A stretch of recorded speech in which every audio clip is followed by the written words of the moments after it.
Ya, Cecilia. Otra vez, pero lo vamos a conversar más tarde. A la tarde conversamos el tema. ¿Ya?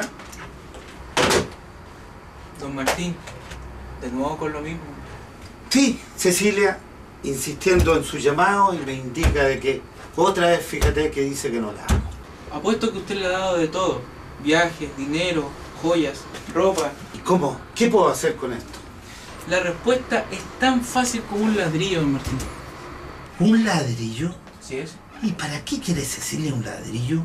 Ahí está la magia, pues, don Martín. Usted se lo regala y le dice: nuestro amor es duradero, firme y resistente, como un ladrillo en la construcción. Nos necesitamos el uno para el otro para mantenerlo de pie. Y así cuando lo veas, recuerda que sin ti mi vida se derrumba. ¿Y de dónde saco un ladrillo? No se preocupe, don Martín.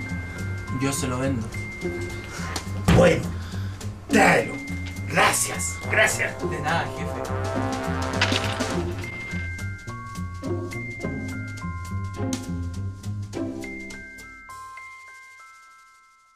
Gracias, Pepe. Gracias.